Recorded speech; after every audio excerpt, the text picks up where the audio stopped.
नमस्कार मित्रों। आज मैं आपको ले चलूंगा एक ऐसी अद्भुत यात्रा पर जो आपके जीवन की दिशा ही बदल देगी। आज मैं आपको बताऊंगा भगवान के नाम की उस अद्भुत महिमा के बारे में जो एक घोर पापी को भी तार सकती है। ये कहानी है अजामिल की, एक ऐसे व्यक्ति की जो जीवन भर पाप करता रहा, लेकिन मृत्यु के समय एक ही नाम के उच्चारण से मुक्ति पा गया। क्या आपको लगता है कि जो व्यक्ति पूरी जिंदगी गलत काम करे, झूठ बोले, चोरी करे, व्यभिचार करे, क्या उसके लिए भी मुक्ति का कोई रास्ता है?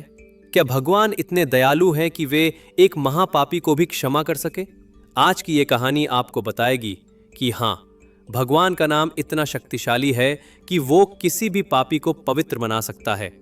लेकिन ये कहानी सिर्फ कहानी नहीं है, ये श्रीमद् भागवत पुराण में वर्णित एक सत्य घटना है जो हमें सिखाती है कि भगवान की करुणा कितनी असीम है। तो बने रहिए मेरे साथ, क्योंकि आज आप जानेंगे कि कैसे एक साधारण नाम का उच्चारण किसी के भी जीवन को पूरी तरह बदल सकता है। मित्रों, ये कहानी है कान्यकुब्ज नगर की, जो आज के समय में कन्नौज के नाम से जानी जाती है। वहाँ रहता था एक ब्राह्मण युवक जिसका नाम था अजामिल। ये नाम ही बहुत अर्थपूर्ण है। अज यानी बकरा और अमिल यानी जो न मिले, लेकिन इसका अर्थ यह भी है जो अजन्मे यानी भगवान विष्णु को प्राप्त हो। अजामिल का जन्म एक सुसंस्कृत ब्राह्मण परिवार में हुआ था। उसके माता पिता धर्मपरायण थे, वेदों का अध्ययन करते थे और उन्होंने अजामिल को भी सभी धार्मिक संस्कारों के साथ बड़ा किया था।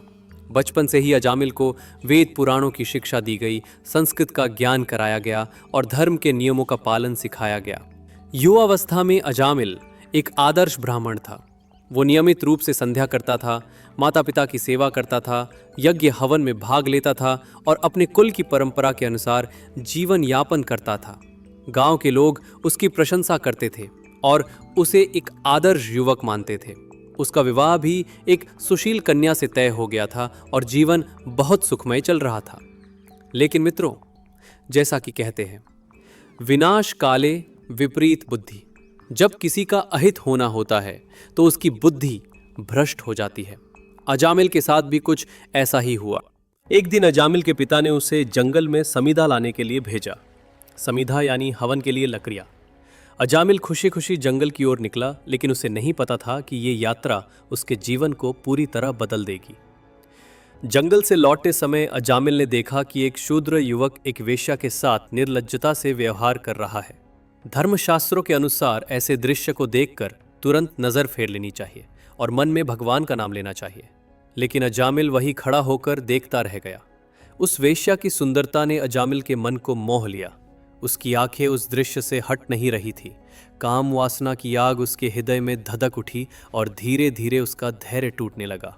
जो अजामिल अब तक ब्रह्मचर्य का पालन करता आया था, वह इस एक क्षण में अपना सब कुछ भूल गया। वो वेश्या का पीछा करते हुए उसके घर तक पहुंच गया। धर्म, कुल की मर्यादा, माता पिता का सम्मान, होने वाली पत्नी की प्रतिष्ठा, सब कुछ भूलकर अजामिल उस वेश्या के प्रेम में फंस गया। मित्रों, जब एक बार व्यक्ति गलत रास्ते पर चल पड़ता है तो फिर उसका पतन रुकना मुश्किल हो जाता है। अजामिल के साथ भी यही हुआ। उस वेश्या के प्रेम में अंधे होकर उसने अपना सब कुछ त्याग दिया। अजामिल ने अपनी होने वाली पत्नी से विवाह करने से इनकार कर दिया और उस वेश्या के साथ रहने लगा। माता पिता ने बहुत समझाया, कुल के बुजुर्गों ने सलाह दी, मित्रों ने रोका, लेकिन वासना में अंधे अजामिल ने किसी की नहीं सुनी। घर छोड़कर वो उस वेश्या के साथ रहने लगा। लेकिन वेश्या के साथ जीवन यापन करने के लिए बहुत पैसे की जरूरत थी। अजामिल के पास केवल ब्राह्मण होने का ज्ञान था, लेकिन अब वो उसका सदुपयोग नहीं कर सकता था क्योंकि उसने धर्म का त्याग कर दिया था। पैसे कमाने के लिए अजामिल ने गलत रास्ते अपनाए। पहले उसने चोरी करना शुरू किया। रात के अंधेरे में वो लोगों के घरों में घुसकर चोरी करता था। जब चोरी से पेट नहीं भरा तो उसने डकैती करना शुरू किया। वो राहगीरों को लूटने लगा। इतने पर भी बात नहीं रुकी। अजामिल ने जुआ खेलना शुरू किया, शराब पीने लगा और तरह तरह के व्यसनों में फंसता गया। जो व्यक्ति कभी वेद मंत्रों का उच्चारण करता था, वो अब गालियां देता था। जो हवन पूजन में भाग लेता था, वो अब मांस मदिरा का सेवन करता था। इस तरह अजामिल का जीवन पूरी तरह बदल गया। वह वेश्या के साथ रहकर 10 संतानों का पिता बना। उसका सबसे छोटा पुत्र जिसे वो बहुत प्यार करता था उसका नाम था नारायण। अजामिल ने ये नाम क्यों रखा, ये भी एक रहस्य है। हो सकता है उसके अवचेतन मन में अभी भी भगवान के प्रति कुछ श्रद्धा बची हो, या फिर ये भगवान की ही माया रही हो कि उन्होंने अजामिल से अपना नाम अपने पुत्र का रखवाया हो। अजामिल को अपना ये छोटा पुत्र नारायण बहुत प्रिय था। दिन भर वो नारायण नारायण पुकारता रहता। नारायण यहां आ, नारायण ये ले, नारायण वो कर। इस तरह दिन भर उसके मुंह से नारायण नाम निकलता रहता। लेकिन मित्रों, यहां एक बात समझने की है। अजामिल भगवान नारायण को पुकार नहीं रहा था, वो तो अपने पुत्र को पुकार रहा था। फिर भी भगवान का नाम उसकी जिह्वा पर आ रहा था और यही बात बाद में उसकी मुक्ति का कारण बनी। इस तरह अजामिल ने 88 साल का जीवन जिया। 88 साल, जिसमें से पहले 20-25 साल धर्म के साथ गुजारे और बाकी 60 से अधिक साल पाप में डूबे रहे। चोरी, डकैती, जुआ, शराब, व्यभिचार, कोई पाप ऐसा नहीं था जो अजामिल ने ना किया हो। मित्रों, समय का चक्र रुकता नहीं है। 88 साल की उम्र में अजामिल के मरने का समय आ गया। वो अपने बिस्तर पर पड़ा था, सांस फूल रही थी, हृदय की गति धीमी हो रही थी, मृत्यु की छाया उसके ऊपर मंडरा रही थी। ऐसे समय में व्यक्ति को अपने जीवन भर के कर्म याद आते हैं। अजामिल को भी अपने पापों की याद आई। चोरी की गई संपत्ति, लूटे गए लोग, सताए गए निर्दोष जीव, सब कुछ उसकी आंखों के सामने घूमने लगा। डर और पश्चाताप से उसका हृदय कांपने लगा। अचानक अजामिल ने देखा कि उसके सामने 3 भयानक आकृतियां खड़ी हैं। काले रंग के शरीर, लाल लाल आंखें, हाथों में रस्सियां और डंडे लिए हुए। ये थे यमदूत, मृत्यु के देवता यमराज के सेवक जो पापी आत्माओं को लेने आते हैं। यमदूतों ने अजामिल की आत्मा को शरीर से खींचना शुरू किया। अजामिल को भयानक पीड़ा हुई। वो चीखने लगा, तड़पने लगा। उसे समझ में आ गया कि अब उसे अपने पापों की सजा भुगतनी पड़ेगी। इसी समय अजामिल की नजर अपने प्रिय पुत्र नारायण पर पड़ी, जो पास ही खेल रहा था। मृत्यु की पीड़ा में तड़पता हुआ अजामिल जोर से चिल्लाया, नारायण नारायण। वह अपने पुत्र को पुकार रहा था, लेकिन जो नाम उसके मुंह से निकला वह था भगवान नारायण का। और मित्रों, भगवान का नाम कभी व्यर्थ नहीं जाता। चाहे वह किसी भी भावना से लिया जाए, चाहे जानते हुए लिया जाए या अनजाने में, भगवान का नाम अपना प्रभाव अवश्य दिखाता है। जैसे ही नारायण शब्द अजामिल के मुंह से निकला, आकाश में एक चमकती हुई रोशनी दिखाई दी। उसमें से 4 दिव्य पुरुष प्रकट हुए। वे शंख, चक्र, गदा, पद्म धारण किए हुए थे। उनके शरीर श्याम वर्ण थे, पीले वस्त्र पहने हुए थे और उनकी आभा से सारा वातावरण प्रकाशित हो गया। ये थे विष्णुदूत, भगवान विष्णु के पार्षद। विष्णुदूतों को देखते ही यमदूत डर गए। विष्णुदूतों ने कहा, रुको, तुम इस व्यक्ति को क्यों ले जा रहे हो? यमदूतों ने कांपती आवाज में कहा, हे देव, ये अजामिल महापापी है। इसने जीवन भर पाप ही पाप किए हैं। चोरी, डकैती, व्यभिचार, जुआ, शराब, कोई पाप नहीं है जो इसने न किया हो। धर्मशास्त्र के अनुसार इसे नरक की यातना भोगनी पड़ेगी। विष्णुदूतों ने मुस्कुराते हुए कहा, हां, यह सब सच है, लेकिन तुम एक बात भूल रहे हो। इसने मृत्यु के समय भगवान नारायण का नाम लिया है। भगवान का नाम सभी पापों को भस्म कर देता है।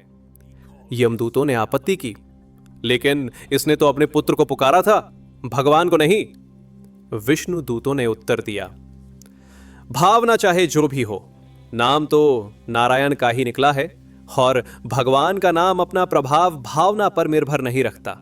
जैसे अनजाने में भी आग को छू लेने से जलन होती है, वैसे ही अनजाने में भी भगवान का नाम लेने से पाप नष्ट हो जाते हैं। यमदूतों ने पूछा, लेकिन यह तो पूरे जीवन पापी रहा है, केवल अंतिम समय के एक नाम से कैसे मुक्ति मिल सकती है? विष्णुदूतों ने धैर्य के साथ समझाया, देखो, भगवान का नाम कोई साधारण शब्द नहीं है, यह स्वयं भगवान का ही रूप है। नाम चिंतामणि कृष्णश्चैतन्य रस विग्रह। नाम चिंतामणि के समान है और चैतन्य रस से परिपूर्ण है। जब व्यक्ति सच्चे मन से भगवान का नाम लेता है तो उसके सारे पाप नष्ट हो जाते हैं। ये नियम है, चाहे वो हाथी जैसा पापी ही क्यों ना हो, भगवान का नाम उसे तार देता है। अजामिल ने भले ही पुत्र के लिए पुकारा हो, लेकिन नाम नारायण का ही लिया है और यह काम भी अकारण नहीं हुआ। भगवान की माया से ही उसने अपने पुत्र का नाम नारायण रखा था। रोज रोज नारायण कहने से अनजाने में ही उसके मन में भगवान का नाम बस गया था। यमदूत अभी भी संदेह में थे। उन्होंने कहा, लेकिन धर्मशास्त्र कहता है कि पाप का फल भोगना ही पड़ता है। विष्णु दूतों ने मुस्करा कर कहा, हाँ ये सही है, लेकिन भगवान का नाम धर्मशास्त्र से भी ऊपर है, क्योंकि धर्मशास्त्र भी भगवान की ही रचना है। रचयिता अपनी रचना से बड़ा होता है। देखो, आग लकड़ी को जलाती है, यह प्राकृतिक नियम है, लेकिन अगर उसी लकड़ी पर मंत्र जप लिया जाए तो वो भस्म बनकर पवित्र हो जाती है। भगवान का नाम भी ऐसे ही सभी पापों को पवित्रता में बदल देता है। विष्णु दूतों की बात सुनकर यमदूत चुप हो गए। उन्होंने समझ लिया कि भगवान के नाम के सामने उनकी कोई शक्ति नहीं है। वे वापस यमलोक चले गए। इधर अजामिल का जो हिस्सा यमदूत खींच रहे थे वो वापस उसके शरीर में चला गया। अजामिल की आंखें खुल गईं। वो देखता है कि वे दिव्य पुरुष उसकी रक्षा कर रहे हैं। अजामिल समझ गया कि ये सब भगवान की कृपा से हुआ है। उसका हृदय पश्चाताप से भर गया। उसने विष्णु दूतों से कहा, हे प्रभु, मैंने जीवन भर पाप किए हैं, मैं इस कृपा के योग्य नहीं हूं। विष्णु दूतों ने कहा, अजामिल, तुमने नारायण नाम का उच्चारण किया है। ये नाम तुम्हारे सभी पापों को जला चुका है। अब तुम निष्पाप हो, लेकिन याद रखो, ये दूसरा जन्म है तुम्हारे लिए। अब से पवित्र जीवन जियो। अजामिल ने प्रण लिया कि अब वो केवल भगवान की भक्ति में जीवन बिताएगा। वो उठा, घर छोड़ा और हरिद्वार चला गया। वहां गंगा के तट पर बैठकर वो दिन रात नारायण नाम का जप करने लगा। कुछ समय बाद जब उसकी मृत्यु का समय आया तो इस बार फिर विष्णुदूत आए, लेकिन इस बार वे उसे लेने आए थे, बैकुंठ ले जाने के लिए। अजामिल को एक दिव्य विमान मिला और वो भगवान के धाम चला गया। मित्रों, अजामिल की ये कहानी हमें क्या सिखाती है? ये सिखाती है कि भगवान की करुणा असीम है। चाहे व्यक्ति कितना भी पापी हो, अगर वो सच्चे मन से भगवान का नाम ले ले तो मुक्ति मिल सकती है। लेकिन यहाँ एक बात समझने की है, अजामिल की मुक्ति केवल अंतिम क्षण के नाम से नहीं हुई। वर्षों से वो अपने पुत्र के लिए नारायण नारायण कहता आया था, अनजाने में ही सही, लेकिन भगवान का नाम उसकी जिह्वा पर आता रहा था। यही संस्कार काम आया। दूसरी बात यह है कि अजामिल का मन पुत्र प्रेम से भरा था। प्रेम की शक्ति भी बहुत बड़ी होती है। भले ही वो भगवान के लिए प्रेम न हो, लेकिन प्रेम की पवित्रता भी आत्मा को निर्मल बनाती है। तीसरी बात यह है कि भगवान का नाम वास्तव में चिंतामणि के समान है। यह सभी पापों को नष्ट कर देता है और व्यक्ति को पवित्र बना देता है। आज के कलयुग में तो नाम जप का और भी ज्यादा महत्व है। कलयुग में अन्य साधन कठिन हैं, लेकिन नाम जप सबसे सरल और प्रभावी साधन है। जैसा कि कहा गया है, करौ नास्त्येव नास्त्येव नास्त्येव गतिरन्यथा, हरेर नाम हरेर नामैव केवलम। कलयुग में केवल हरि नाम ही एकमात्र उपाय है। लेकिन मित्रों, ये समझना जरूरी है कि अजामिल की कहानी का मतलब ये नहीं है कि हम पाप करते रहें और अंत में नाम ले लेंगे। ऐसी सोच बहुत खतरनाक है। अजामिल के साथ ये भगवान की विशेष कृपा थी। हमें आज से ही नाम जप शुरू कर देना चाहिए। रोज सुबह शाम भगवान का नाम लेना चाहिए। राम, कृष्ण, नारायण, हरि, कोई भी नाम ले, लेकिन नियमित रूप से ले। जब नाम जप की आदत हो जाती है तो मन धीरे धीरे पवित्र होता जाता है। बुरे विचार कम आते हैं, पाप करने की इच्छा नहीं होती और जीवन में शांति आती है। मित्रों, अजामिल की कहानी से हमें ये प्रेरणा मिलती है कि कभी निराश नहीं होना चाहिए। चाहे हमसे कितनी भी गलतियां हुई हों, भगवान का द्वार हमेशा खुला रहता है। बस जरूरत है सच्चे मन से उनके नाम का स्मरण करने की। भगवान का नाम सिर्फ मुक्ति का साधन ही नहीं है, ये जीवन को खुशहाल बनाने का भी उपाय है। जो व्यक्ति नियमित रूप से भगवान का नाम लेता है, उसके मन में शांति रहती है, समस्याओं का समाधान मिलता है और जीवन में सकारात्मकता आती है। तो आज से ही शुरू कर दीजिए। सुबह उठकर भगवान का नाम लीजिए। दिन भर काम करते समय मन में नाम चलता रहने दीजिए और रात को सोते समय भी नाम लेकर सोइए। धीरे धीरे आप देखेंगे कि आपका जीवन कितना बदल गया है। याद रखिए, नाम बिना काम नहीं, काम बिना राम नहीं। भगवान का नाम ही सब कुछ है। ये हमारी रक्षा करता है, पाप से बचाता है और अंत में मुक्ति भी देता है। अजामिल की कहानी ये संदेश देती है कि भगवान की करुणा इतनी गहरी है कि वे अपने भक्त को कभी निराश नहीं करते। बस जरूरत है उनके नाम का सहारा लेने की। हरे राम राम राम हरे हरे, हरे कृष्ण कृष्ण कृष्ण हरे हरे। यही है भगवान के नाम की महिमा और यही है अजामिल की अमर कहानी, जो हमें सिखाती है कि भगवान का नाम सबसे बड़ी शक्ति है इस संसार में। नारायण नारायण नारायण।